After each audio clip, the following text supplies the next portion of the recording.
ይህን ሰውዬ ተመልከቱት። ትልቅ ባንክ ለመዝረፍ ሲል ለ2 ወራት ያህል በሽንት ቤትና በቆሻሻ ቱቦ ውስጥ እየተሳበ ወደ ባንኩ የሚያደርሰውን መንገድ ሲቆፍር ቆየ። ከዛም ነገሮች ተሳክተውለትም ከ2 ወር በኋላ ወደ ባንኩ ውስጥ ገባ። ባንኩ ውስጥ ከገባ በኋላ ፖሊሶች እንዳይረብሹት የባንኩን በር ከውስጥ በመቆለፍ ለ3 ቀናት በሚሊዮን የሚቆጠር ዶላር እየቆጠረ ወይኑን እየጠጣ ፒዛ እየበላ እዛው ባንኩ ከጓደኞቹ ጋር ፓርቲ ያዘጋጅቶ ለ3 ቀናት ቆየ። ከ3 ቀናት በኋላ ግን በፖሊስ ቁጥጥር ስር ዋለ። ፖሊሶችም ይህን አስገራሚ ሰውዬ ይዘው ፍርድ ቤት ቀረቡ። ይህ ሰውዬ ግን ፍርድ ቤት ያደረገው ነገር በጣም የሚያዝናና ነበር። ከፍርድ ቤቱ መስኮት ላይ ዘሎ በሞተር ሳይክል ከአካባቢው ያመለጠ። እንደዚህ አይነት ታሪክ በፊት ላይ ህንድ ፊልም ላይ ያለ ብቻ ይመስለኝ ነበር። ነገር ግን በእውነተኛው ዓለም ራሱ የተፈጠረ ታሪክ ነው። ዛሬ የምነግራችሁ በፈረንሳይ ታሪክ ታዋቂ የሆነውን ፖሊስና ፍርድ ቤትን መጫወቻ ቦታ ያደረገውን በጣም አስቂኝና አዝናኝ የሆነውን ፈረንሳዊውን የአልበርት ስፓ ዲያሪን እውነተኛ ታሪክ ነው። ውድ ቤተሰቦቼ የምሰራው ስራ የሚመቻችሁ ከሆነ ቻናሉን ሰብስክራይብ እያደረጋችሁ አግዙኝ። ይህ ሰውዬ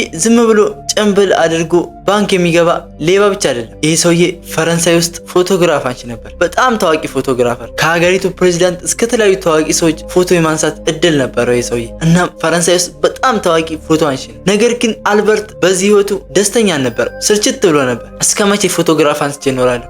እስከ እድሜ ልክ ድረስ ታሪክ የሚያወራልኝን ስራ ልስራ፣ ከዚህ ከፎቶ አንሺነት ልውጣ ብሎ ቁጭ ብሎ ማሰብ ጀመረ። እና ግን ውድ ተመልካቾች ያደረገው ነገር ግን መላውን ዓለም ጉድ ያሰኘ ነበር። የዚህ ሰውዬ ጨዋታ የሚጀምረው አሁን ነው። ታሪኩ የሚጀምረው እንደ ፈረንጆቹ አቆጣጠር 1976 ዓ.ም ነው። ፈረንሳይ ኒሲ በሚባል ውብ ከተማ ውስጥ ነው። አልበርት መሀል ከተማዋ ላይ የሚገኘውን ሶሳይቲ ጀነራል የሚባለውን ትልቅ ባንክ ለመዝረፍ ወሰነ። እንግዲህ ታሪክ የሚያወራለትን ስራ ለመስራት ይህንን ቦታ ነበር የመረጠው። ነገር ግን አልበርት የመረጠው ባንክ በጣም ዘመናዊና በተለያዩ ቴክኖሎጂ የተከበበ ነበር። በርና ግድግዳውን መንካት ራሱ አይቻልም ነበር። ያንን በርና ግድግዳ መንካት ማለት በከፍተኛ ሁኔታ የሚጮሁ አላርሞች ነበሩ በዙሪያ የተገጠሙለት እና አልበርት ይህንን ባንክ ነበር ሰብሮ ለመግባት ያሰበው። አልበርት ምን አሰበ መሰላችሁ? ከላይ መግባት ካልቻልን ለምን ከታች በኩል አንገባም ብሎ ቁጭ ብሎ ከጓደኞቹ ጋር መማከር ጀመረ። በቃ የራሱን ቡድን አቋቋመ ማለት ትችላላችሁ። ይህን ታሪክ ለመስራት ማለት ነው። በጣም ጥበቃ የሚደረግለትን ባንክ ሰብሮ ለመግባት ብዙ ጓደኞቹን አመቻቸ። እናም እዛ ፎቶግራፍ ማንሻ ውስጥ ነው በቃ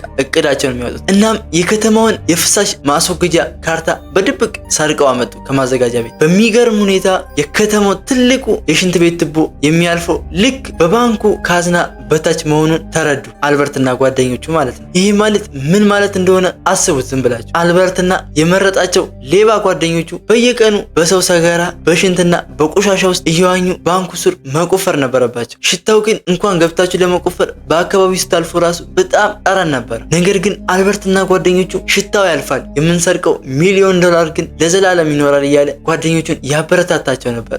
አልበርት እቅዱን የሚያወጣው እዛው ፎቶግራፍ ቤት ውስጥ ነው። አልበርት ግን በነገራችን ላይ ፎቶ አንሺ መሆኑ በጣም ጠቅሞታል ለዚህ ስራ። ለምን እየሄደ ባንኩ ላይ ስለተገጠመው ካሜራዎች በሙሉ ያውቅ ነበር። ያንን ካሜራ እንዴት እንደሚያልፍ ተስጦ ነበር። እናም ሁሌ የሚሰባሰቡት እዛ ፎቶግራፍ ቤት ውስጥ ነው። እሺ ዋናውና በጣም አስገራሚው ነገር ይሄን ዋሻ እንዴት ቆፈሩት? ያንን ቱቦ ውስጥ ማለት ነው። ቀን የሚቆፍሩ ከሆነ ድምፁ ወደ ላይ ይወጣል፣ የአካባቢ ሰው ይሰማቸዋል፣ ፖሊስም ሊደርስባቸው ይችላል። ስለዚህ ይህን ዋሻ ለመቆፈር እቅድ ያወጡ እና ፖሊስ ድምፁን እንዳይሰማ በባንኩ አቅራቢያ የሚገኙ ከባድ መኪናዎች በሚያልፉበት ሰዓት ብቻ ነበር ይህንን ጉድጓድ የሚቆፍሩት። ለብዙ ቀናት ይህንን ጉድጓድ በዛ ሽንት ቦታ እየተመላለሱ ሲቆፍሩ ቆዩ። ምግብ ይዘው ይገባሉ፣ እዛው እየበሉ ነበር። ሽታው አለ በዛ ላይ እና አልበርት በእጃቸው የሚችሉትን ያህል ከቆፈሩ በኋላ ግን አንዳንድ ቦታዎች በጣም ኃይል ያስፈልጋቸው ነበር እና የኤሌክትሪክ መቆፈሪያ መጠቀም ነበረባቸው። ይህንን የኤሌክትሪክ ቁፋሮ ለመጠቀም እዛ ባንኩ አቅራቢያ በሚገኝ የኤሌክትሪክ መብራት በመቀጠል ገመድ ስበው ወደዛ ወደሚቆፍሩበት ዋሻ አስገብተው ለቁፋሮ የሚሆናቸውን ማሽን አዘጋጅተው በኤሌክትሪክ መቆፈር ጀመሩ። አስቡት ድፍረታቸው። ገና እዛ ዋሻ ውስጥ መግባታቸው አንሱ ገመድ ከከተማው ላይ ቀጥለው ለ2 ወራት በሙሉ እየተሰቃዩ ያንን ጉድጓድ ሲቆፍሩ ቆዩ። እንኳን ለ2 ወራት ለሳምንት ራሱ እዛ ቱቦ ውስጥ መቆየት ግን በጣም ከባድ።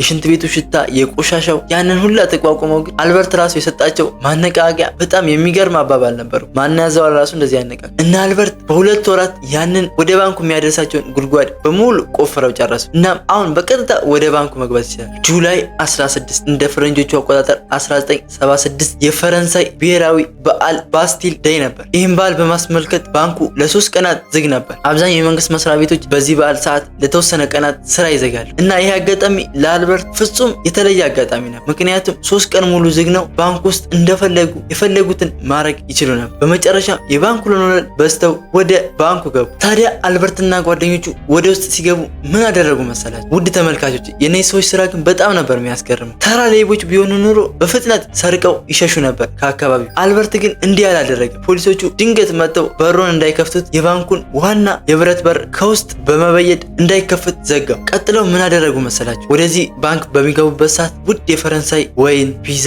የተለያዩ ምግቦችን ይዘው መጥተው ነበር። እናም እዛ ባንክ ውስጥ ቁጭ ብለው መብላት ጀመሩ። የሚሰሩት ስራ ራሱ በጣም የሚያዝናና። ይሄ ነገር ብቻ አልበቃቸው። የባንኩን የደህንነት ካሜራዎች በሙሉ አዙረው ጃኬታቸውን ሰቀሉባቸው። ከዛም ለ3 ቀናት ሙሉ ያለምንም ጭንቀት 370 የሀብታም ሳጥኖች ሰባብረው ወርቅና ካሽ ብሮችን ማውጣት ጀመሩ። እነዚህ ትናንሽ የግል ካዝናዎች ማለት ነው። እዚህ ባንክ ውስጥ ትናንሽ የግል ካዝናዎች ነበር ባለሀብቶች ምናምን የሚያስቀምጡበት ማለት። በአጠቃላይ ከዚህ ባንክ 10 ሚሊዮን ዶላር የሚጠጋ ገንዘብ ዘረፉ እና አልበርትም ለ3 ቀናት ሙሉ እዛ ባንክ ውስጥ ተዝናንተው ከጨረሱ በኋላ የዘረፉትን ገንዘብ በቦርሳቸው አድርገው በዛው በቆፈሯት የሽንት ቤት ቱቦ ወጥተው ከአካባቢው ጠፉ። እናም ባንኩ አርብ ቀን ነበር የተዘጋው ለበዓሉ።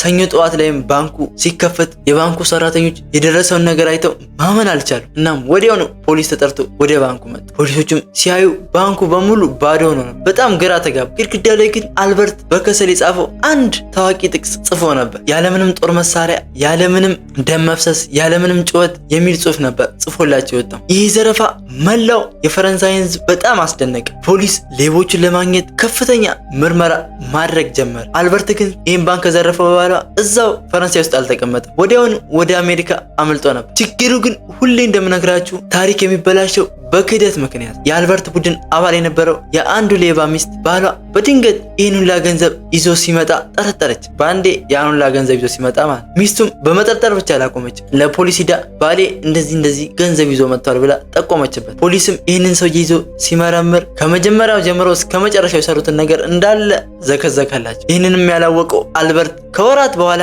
በድብቅ ወደ ፈረንሳይ ሲመለስ በፖሊስ ቁጥጥር ስር ዋለ። አልበርትም እስር ቤት ገባ። ነገር ግን ውድ ተመልካቾች ታሪኩ እዚህ ላይ ያበቃ። አልበርት በፍጹም እስር ቤት መቆይ የሚፈልግ ሰው አልነበር። ነገሩ ማንም ያው እስር ቤት መቆይ የሚፈልግ እንኳን የለም። ከዚህ እስር ቤትማ አመልጣለሁ፣ ለ2 ወር ሁላ ያንን ሽንት ቤት ሽታ ሳሸት ቆይቻለሁ፣ ከዚህ እስር ቤት ማምለጥ እንኳን አያቅተኝም ብሎ ለራሱ ቃል ገባ እና ማርች 10 1977 ዓ.ም አልበርት ለፍርድ ቤት ምርመራ ቀረበ። አልበርት ከዳኛው ጋር አንድ ትልቅ ክፍል ውስጥ ተቀመጡ። አልበርት ግን ለዚህ ቀን አስቀድሞ ተዘጋጅቶ ነበር። አልበርት መጀመሪያ ላይ ዳኛው ማሞገስ ጀመረ። ክቡር ዳኛ፣ ይህንን ወንጀል የሰራሁት እኔ ሳልሆን ከጀርባ ያሉ መሪዎች ናቸው። እነሱ አዘው ነው የሰራሁት። እዚህ ወረቀት ላይ ሚስጥራዊ ስማቸውን በኮድ ጽፌልሃለሁ አለ። ዳኛው ወረቀቱን ለማንበብ ራሱን ዝቅ ሲያደርግ አልበርት ምን አደረገ መሰላችሁ? ወዲያውኑ ከተቀመጠበት ወንበር ተነስቶ በክፍል ውስጥ ወደ ነበረው መስኮት ሮጠ። በመስኮቱ ዘለለ። ይህ መስኮት የሚገኘው በሁለተኛ ፎቅ ላይ ነበር። በሩ ላይ የነበሩት ጠባቂዎች ደንግጠው ወደታች ሲመለከቱ አልበርት ግን እድል ቀንቶት ድንገት ከዛ መስኮት ላይ እየዘለለ በነበረበት ሰዓት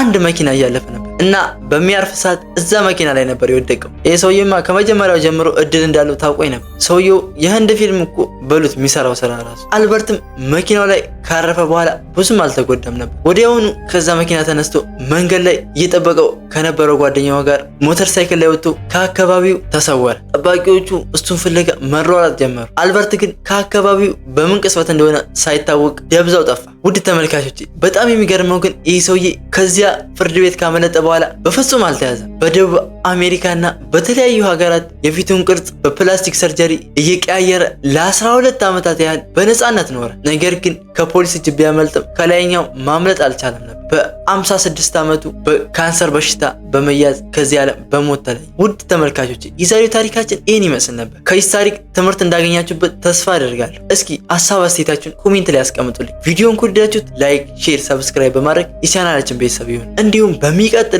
በሌላ እውነተኛ ታሪክ እስከምንገናኝ ድረስ በያላችሁበት ሰላማችሁ ይብዛል። ባይ